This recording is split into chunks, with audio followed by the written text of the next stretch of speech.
Je vais dire quelque chose qui va... Si ça vous touche, si vous entendez cette vidéo, c'est bien. Donc, moi, je suis une mère d'enfant, j'habite en Suisse et à Basel. J'habite à Theodor Hesse-Strasse, 16. Depuis 2016, depuis 2013, je suis tombé malade. Accident vasculaire cérébral. Et cette maladie a permis que je me suis retrouvé seul dans une maison. Mes enfants n'ont jamais réellement été là avec moi. Certaines personnes ont joué un rôle pour que mes enfants se rendent de moi, ne connaissant pas ce que c'est que cette maladie. Guérissant avec tous ces grands efforts, avec des coups comme le coup souvent sur la tête, je veux savoir dans ce Theodor Hesse-Strasse, est-ce que vos anges cognent les pieds des malades? Je parle, monsieur le président de la République du Cameroun. J'invite votre attention, monsieur le président de la République, parce que je suis en Suisse, à Basel. Je suis camerounaise de Douala. Je m'appelle Lotine Adolphine. Lotine Niawe Adolphine René. C'est mon nom. Et je suis en train de souffrir en Suisse pour un conditionnement que je ne comprends pas à Basel. Plein de Camerounais sont en Suisse. Je parle depuis, certaines personnes m'entendent, mais ils ne comprennent pas ce qui se passe. Je suis victime ici de quelque chose que je ne comprends pas.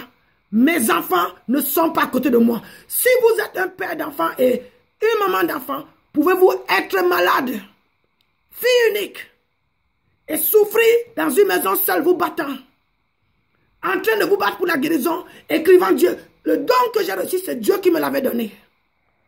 Tout cela a été gâté ici. Depuis 2013 que vous parlez vos Boko Haram au Cameroun, je souffre dans un appartement en Suisse. J'aimerais savoir qu'est-ce qui me nie avec ces séquestrations. Je suis resté seul, abandonné de tous mes compatriotes camerounais. Quelques qui sont venus, voilà une qui m'a piqué une piqûre ici, en me demandant si je guéris aussi le sida. Mais étant malade, le docteur ne m'avait jamais dit que j'ai le sida. Donc cette personne a un nom qui ressemble à mon nom. Elle n'est plus jamais revenue, elle a joué beaucoup de jeux le thème potentiel. S'il m'arrive quelque chose, demandez à ces personnes. Quelque chose s'est passé sur moi que je n'ai pas compris. Même quand je travaillais en Suisse, j'écrivais mes écritures. Je faisais mes prières dans mon appartement. Je suis une femme divorcée depuis longtemps. Mon mari, on l'a drogué, il est devenu un drogué. Mais moi, je suis en train de souffrir en Suisse pour quelque chose que je ne connais pas. Si j'ai rencontré un ami, c'est devenu que j'ai été appelée prostituée. Les Camerounais qui me connaissent ici à Bâle peuvent vous dire que je ne suis pas une prostituée. Je suis une mère d'enfants qui se battait avec ses enfants pour élever ses enfants. Et cette souffrance en a ras-le-bol. On me fait souffrir. J'appelle même ma fille, je ne la vois pas. Elle marche avec les filles de Yaoundé. Les filles de Yaoundé la coiffent. Mon téléphone était rempli de filles de Yaoundé. Donc je suis Douala. Et je ne sais pas pourquoi mon téléphone accueille les Yaoundé qu'ils s'amusent. Mais ils ne viennent pas là où je suis. Basel n'est pas grand. Ils savent où j'habite, certains d'eux. Ils ne sont jamais venus. Si mon cadavre meurt en Suisse, monsieur le président, je suis enfant unique. Ma maman est une vieille femme au Cameroun. Mon père est mort, je ne l'ai jamais vu. J'ai été abandonné de tout le monde. Je suis à Basel, en train de mourir à petit feu. Je tiens bon avec le nom de Dieu. Je parle à certains journalistes de Radio Equinox. Souvent, ils parlent, certains m'envoient, je n'ai pas de télévision. Pour guérir de mon AVC, j'ai beaucoup lutté. Je me suis battu comme un enfant qui était dans une forêt. Avec quelque chose qui me luttait dans le corps que je ne connais pas. Je suis toujours frappé dans ma tête. Par mes voisins, je ne les déteste pas. Mais j'aimerais savoir quelle forme de guérison on guérit quelqu'un avec l'accident vasculaire cérébral ainsi. Ce truc m'a traumatisé, je bavarde beaucoup, oui. Mais je parle de Dieu et de comment Dieu m'a donné la force pour le connaître. Si ici en Suisse on ne veut pas de moi, j'aimerais rentrer au Cameroun pour rester voir au moins ma maman mourir tranquille. Toutes ces choses s'est passées, les Camerounais sont ici. Ils ne viennent jamais vous téléphoner. Ils habitent dans les téléphones des gens. Et ils sont là pour écouter les commérages, je ne sais pas, ou par YouTube, ou par Google, je ne sais pas comment. Si je n'avais pas ce petit téléphone, pour pouvoir au moins se communiquer ainsi, je ne serais plus vivante. Mais la séquestration qui se joue, ma fille, je ne sais pas où elle est, parfois j'appelle, je ne la vois pas, et quand j'appelle, je ne vois pas les autres, je me cogne la tête. Ils ont tellement parlé de choses. Donc moi, j'aimerais comprendre la vérité de ce qui se passe. Je suis étranger en Suisse. Je travaillais. Et je suis tombé au travail. Quand mes compatriotes sont venus dans ce lieu de travail, aucun n'a été censé de chercher à savoir où je suis. Donc, mourant, c'était bien. Mais Dieu m'a sauvé. Mais je vis encore avec cette séquestration. Cette séquestration, j'aimerais savoir d'où elle vient. Je ne suis pas une fille qui traînait par-ci, par-là. Ces souffrances doivent cesser. Je n'ai pas fait du mal à quelqu'un.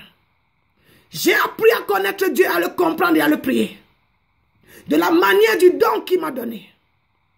Ce serait bien si un homme de Dieu venait donc vers moi et me dit, c'est pas comme ça, c'est pas comme ci. Même quand ces choses avaient commencé en 2001, j'étais venu au Cameroun. J'ai vu un homme de Dieu au Cameroun.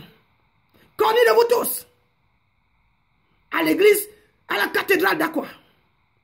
Donc, je suis cet enfant-là qui avait versé l'onction d'huile. Mais je souffre. Je souffre.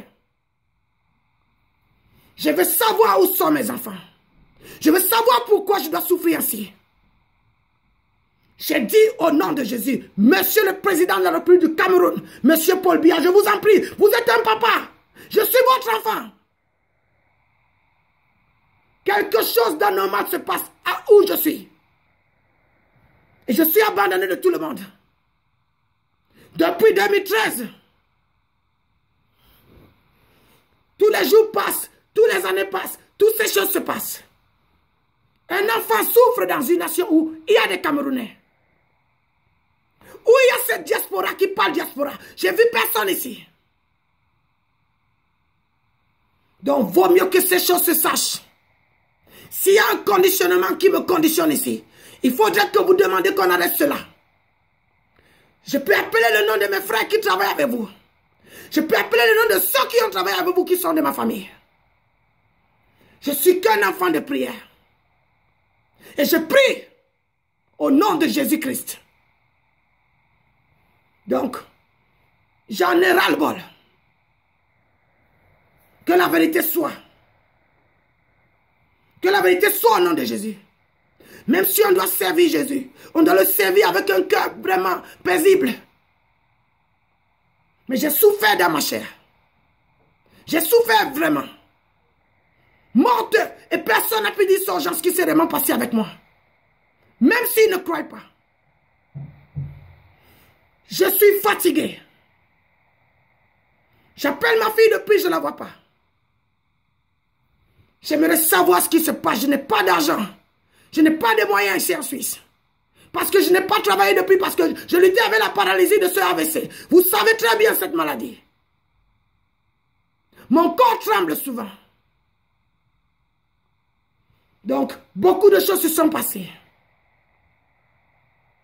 Aidez-moi à comprendre ce qui se passe. Je vous le demande au nom de Jésus-Christ.